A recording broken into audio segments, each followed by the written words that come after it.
All right, show me the money. NFL picks are here for week number 9. We're almost halfway through the season. Join me today, Blast in the Past. I don't think we talked to him a couple of years, but he's back on the podcast now to talk about his Chargers coming to town here. Jersey Joe Archino is here. Jersey Joe, how are you? I'm good, my friend. I love following what you've been doing and continuing to keep the show going strong. And it's a thrill to be back on. So thank you for having me. Absolutely here. And obviously, last week we watched your Chargers on Sunday Night Football against the Bears. That game was not even close from the start. Like, what was your big takeaway from that football game? Yeah, I think it's been a huge disappointment so far this season for the Chargers, and they really needed kind of a get right game. And to me, that was the ultimate get right game. You saw Austin Eckler really had his breakout game. Herbert obviously still dealing with a little bit of an injury to one of the fingers on his non-throwing hand, but he looked very sharp. And I think it was just the performance that you really wanted them to see. I don't think the season is too late. It's not over yet. So for them to kind of maybe right the ship from that point on, I think there were a lot of positives that you can take away to build some momentum from. Yeah, for sure. And obviously, I want to ask you about your head coach, Brandon Staley. Obviously, he has gotten a lot of heat on the internet for like how aggressive he is in fourth down sometimes, and the defense not been great. Obviously, last year the playoff collapse here. Like, how do you feel about Brandon Staley? Yeah, I thought they should have moved on from him last season. I honestly was very surprised when they decided to bring him back, especially after that epic collapse to the Jaguars in the postseason. To me, that was almost like encapsulated his time with the Chargers in a nutshell. You have this huge lead, you let it go. So I think his tenure has really been a disappointment because this team has so much talent. I think talent wise, they probably have one of the best rosters in the league. But, I think sometimes there's nothing wrong with being aggressive, but sometimes you can't be so aggressive where you're outsmarting yourself. And I think that's one of the things that he does a lot of times. He's so aggressive that he that kind of supersedes doing what should be the smart thing to do. So I thought last season they should have moved on. And right now, again, they've been one of the biggest disappointments, I think, in the league. So if the season finishes the way it looks like it's going to right now, I think they'll be looking for a new head coach at the start and in the off season. Yeah, I think for me, the one that sort of epitomizes your thing about how he outsmarts us all the times, I think is like late in the Viking game when the Vikings had no chance. He's going for it at the minute at his own 25, and then it really took like complete incompetence in Minnesota not to cost him that football game. So like that's the kind of stuff I just don't get with him. Absolutely. Look, I think I'm a big fan of Mike McDaniel in Miami. I think if you had a guy like a Mike McDaniel with the Chargers, we'd be having like a totally different conversation. I think a young, smart guy like that who can get an offense flying. I think, Miami's got a great roster. The Chargers have a great roster, but coaching is so, so important in this league. And I think if the Chargers could find that guy, obviously, the hardest thing is if you don't have a quarterback. I don't think anyone debates that Justin Herbert isn't one of the most promising young quarterbacks in the league. So whoever comes into that situation has a lot of great assets to work with. But I don't think Brandon Staley is the guy moving forward. Yeah, I don't think so. We'll see what happens to him this year. But obviously, they're playing in prime time again this week. They're flying across the country, play my Jets on Monday Night Football at MetLife Stadium here. Like, what do you think? What's your expectation for this game? What do you think you should be watching for? We should be watching for here. Yeah, it's tough because I think the Jets defense is obviously special. I think there are very few defenses in the league that I feel like actually have the power to win games. And I think the Jets are one of those few where their defense is so good. They have so many playmakers that they can literally win games. So I think heading into that, it's already you're going up against a very, very difficult set of circumstances playing that defense. So I expect a low scoring game, but I think in a game like that where Austin Eckler especially got going last weekend, that's such a huge part of the Chargers offense, what they're trying to do. I see a very close one, but I think the Chargers just kind of scrape by and win by a field goal. Yeah, I think the line right now they is Chargers by 3. I think one thing also I'm curious about here is like how they do flying is as you well know, Chargers never seem to do well when they fly across the country. They don't. And, To me, I'm always weary when West Coast teams make that trip out on the East Coast. I think that always is very difficult. It's routine. We're all so used to getting into our routines, and that's a big adjustment to make. So I think this is a very close one. And if the Jets were coming out to LA, it might be a little bit more of a win for the Chargers, but I think on the road, especially after they got their confidence and their mojo back after beating the Bears so handily. I think that this is a game where it's close. It could go either way, but I think with Justin Herbert, I just trust his arm and his talent to scrape by and get a field goal at the end when it comes down to it. All right, so we'll see what happens in that game on Monday here. We're going to get to the picks now. It's the reason why you're here. Friends of the podcast, Alan Austin was here last week. He went 1-2 on the week here. He had the Vikings laying 2.5 in Green Bay. They won the game before Kirk Cousins got hurt. He had the Falcons laying the 2.5 against Tennessee. They lose to Will Levis in his debut. And you got the Texans laying 2 against Carolina. They lose that game outright on the field goal there. So 1-2 last week for Allen, 13-11 on the year for team visitors. Not bad. I had a much better week last week. I had a rough one before that, but after this, I went 3-0 last week. So yeah, baby, yeah. So I had the Jets in the very ugly football game we saw on Sunday at MetLife, laying the 2.5. They won by 3 in overtime miraculously.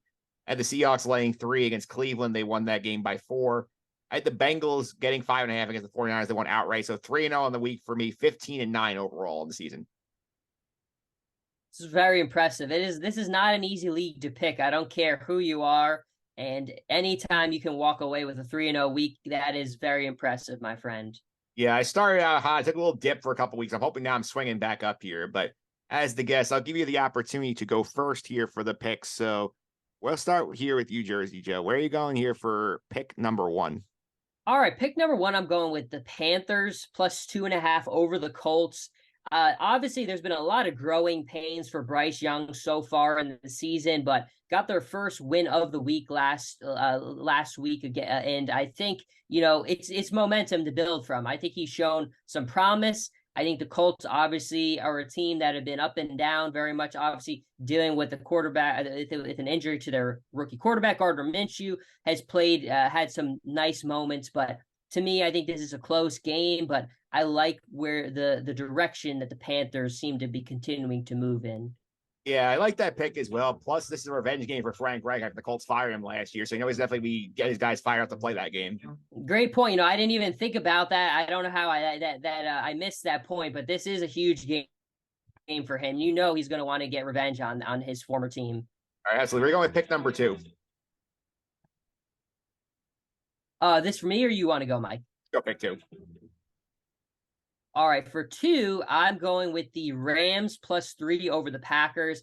I think, the Packers were one of those teams at the beginning of the season. Everyone was wondering what are they going to be with the post Aaron Rodgers era, and it has not been a pretty start for the Jordan Love era in Green Bay. They really seem like they are a team that is struggling on all facets, and I think the Rams, to me, huge loss to the Cowboys. They really got embarrassed in that game. So to me, I look at this game as a game where that they're really going to have their pride on the line here. And I think even though it's always a tough place to go and play in Lambeau, I think for them, this is a pride with their pride. Their pride is on the line at this point. So I see them bouncing back here and getting a big road win. Yeah, I think the Rams are the better team overall. Stafford's thumb injury does worry me a little bit, but Jordan Love's looked abysmal for a few weeks. I can understand the logic there. Absolutely. All right, where are you going with your last pick of the week? All right, the last one is a huge one. Bengals -3 over the Bills. To me, I think we all were scratching our heads the first few weeks of the season, wondering where the Bengals been that we've been used to seeing these last few seasons. But the last few weeks, I think you've really seen that they are back to their normal selves. I think last week really put the exclamation mark on that. Joe Burrow looks healthy again. He's moving better. He's hitting all his targets. I think, this is a huge game for Buffalo because they've got their schedule for the next few weeks is absolutely brutal, but they're dealing with so many injuries at the moment. I think they've got a lot of just players that are just out which really is going to hurt them. And in a game like this, where I think the Bengals are healthier and hitting their stride at being home, I've got them winning, which should be a really exciting matchup. Yeah, it's a Sunday night game this week. I'm with you all the way on the Bengals here. I think the Bills have not been right for the last few weeks here. All defensive injuries are killing them here. I think going into the year, I thought that Buffalo was going to take a step down here. I think we're seeing it play out right in front of our eyes. All right, so your picks are on the board now. I'm going to start now. Pick number one. I'm going to go to the other big game. I'm going to go to the 9:30 in Germany. I'm going to take the Chiefs laying 2 against the Dolphins at 1 here. Call me don't buy Miami against a good team. They've gotten smoked, the 2 good teams they played in Buffalo and Philadelphia here. I think the Chiefs are going to be up this game. I think they woke up after Denver last week. I think Patrick Mahomes can be better after a week not dealing with the flu will be helpful here. I think she's a better defense than Miami is capable. I've seen thus far this year. I think they're going to win this game by at least a touchdown. I think I'm getting only 2 points. I'll lay the Chiefs.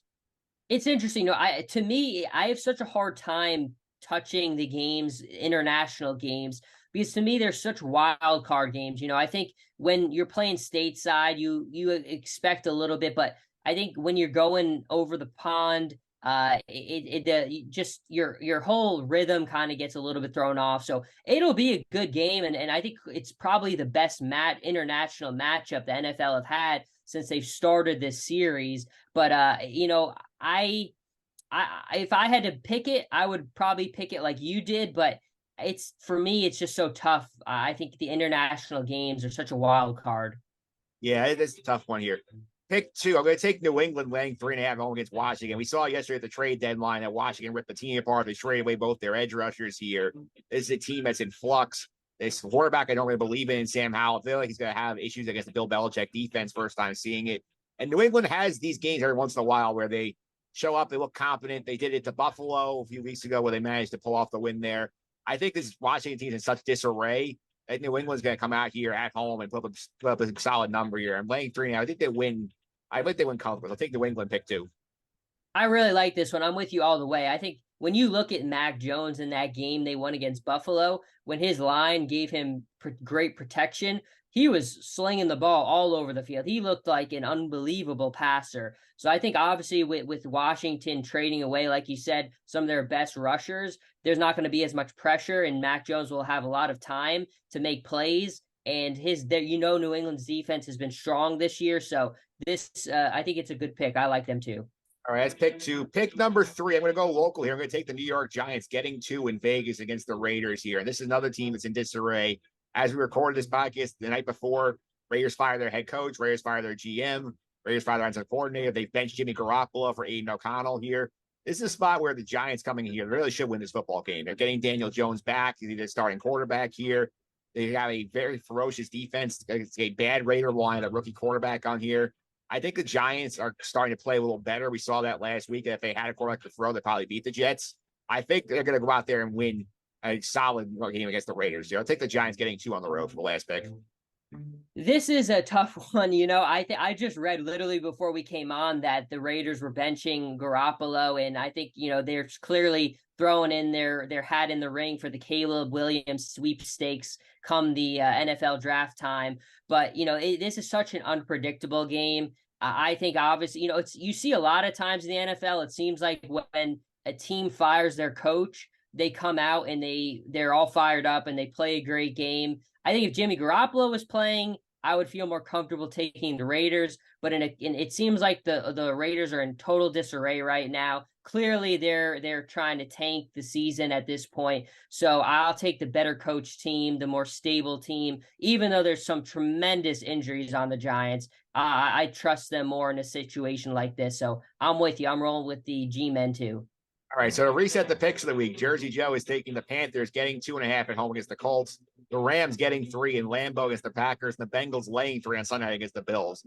My picks, I'm laying 2 with the Chiefs in Germany against the Dolphins. The Patriots laying 3.5 at home against Washington, and the Giants getting 2 points on the road against the struggling, now disarray Vegas Raiders. Those are your picks for week number 9 here on the podcast, and we're going to be back next week, week 10. A Giants fan in Justin Diaz here, and he's known for his antics. I'm curious what he's opinion on the state of this football team. They have off to, I think, now a 2-6 start for I think the 7th time in 8 years, something like that, which is really bad. It has been a really I think obviously after the Giants made the playoffs last year, got a playoff win. I think it's been a huge disappointment, and it just shows you. I think the most under talked about thing in the NFL is the power of the offensive line. You can't win in this league without a good offensive line. Look at all the great teams in the NFL today. Not one of them who's winning consistently has a bad offensive line. It's a make or break thing for teams these days. And you've seen Daniel Jones this year, how good of a year he had last year. Now you compare that to this year with their line being as bad as it has been. I think that is one of the most glaring reasons they've had such a difficult year this season.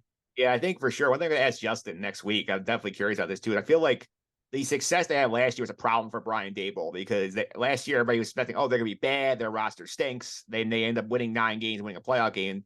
This year the roster is not that much better. And now they're playing more like we thought they would last year. If I think the results are reversed, say, okay, they're making progress.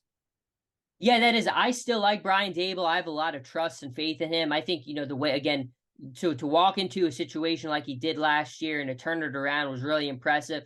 And it today it has been a hit this season. And I think, obviously how they finish will say a lot about them. Clearly, they're not a team that has given up, even though things have gone really wrong. And I think that shows a lot about him and that he has a really respected voice in that locker room still. So if the Giants continue to finish the season on a strong note and they really finish strong, I think we'll see if they can bring some positive momentum into next year. That'll say a lot about the team and the leadership there. Absolutely, Joe. Thanks for all the time. Really appreciate it. People want to follow you on social media. How can they do that? Yeah, so you can follow me all over the place. I think it's Jersey Joe Archino on everything across the board. But once again, you do a great job with this show. Consistency is key, and you are always delivering in that department. So keep up the great work, and really appreciate you bringing me on. It was a lot of fun being back with you today.